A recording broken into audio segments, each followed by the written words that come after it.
ભરૂચ જિલ્લાના ઝઘડિયા તાલુકાના સારસા ગામે માધુમતી ખાડીમાં રેત ખનનનો મુદ્દો ફરીથી ચર્ચામાં આવ્યો છે। અગાઉ પણ ખાડીમાં રેત ખનનના મુદ્દે ઘણીવાર વિવાદ ઊભો થયો હતો। ઉલ્લેખનીય છે કે ઝઘડિયા તાલુકામાં વહેતી નર્મદાના વિશાળ પટમાં લાંબા સમયથી આડેધડ રેતી ઉલેચતા ઉપરાંત તાલુકામાં માધુમતી જેવી નાની ખાડીમાં પણ રેત ખનન થતું હોવાથી રેતી ખનનને લઈને ખાડીમાં ઊંડા ખાડા પડતા ચોમાસા દરમિયાન જાનહાનિ થવાની સંભાવના રહેલી છે। રાજપારડી નજીકના સારસા ગામે માધુમતી ખાડીમાં થતા રેત ખનનના મુદ્દે ભૂતકાળમાં ઘણીવાર વિવાદ થયો હતો। ખાડીમાં થતું રેત ખનન અમુક સમય બંધ રહ્યા બાદ ફરીથી ચાલુ કરવામાં આવ્યું છે, જેમાં નાવડીનો ઉપયોગ કરીને રેત કાઢવામાં આવી રહી છે। આ બાબતે લીઝ હોલ્ડરનું ધ્યાન દોરતા તેમણે અયોગ્ય અને બેજવાબદાર જવાબ આપતા કહ્યું કે આ તો હંમેશાથી ચાલતું આવ્યું છે, તમે ખાણ ખનીજ વિભાગને કહેજો।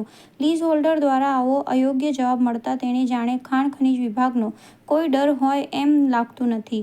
ત્યારે આ બાબતે ખાણ ખનીજ વિભાગ અને ઝઘડિયા પ્રાંત અધિકારીને લેખિતમાં રજૂઆત કરવામાં આવનાર છે। નાવડીનો ઉપયોગ કરીને રેત કાઢવી એ પ્રવૃત્તિ ગેરકાયદેસર હોવાની વાત જગજાહેર છે અને જાગૃત નાગરિક આ બાબતે રેત ઉલેચનારનું ધ્યાન દોરે ત્યારે તેના તરફથી બેજવાબદારીભર્યો જવાબ અપાય તે કેટલે અંશે યોગ્ય લેખાશે।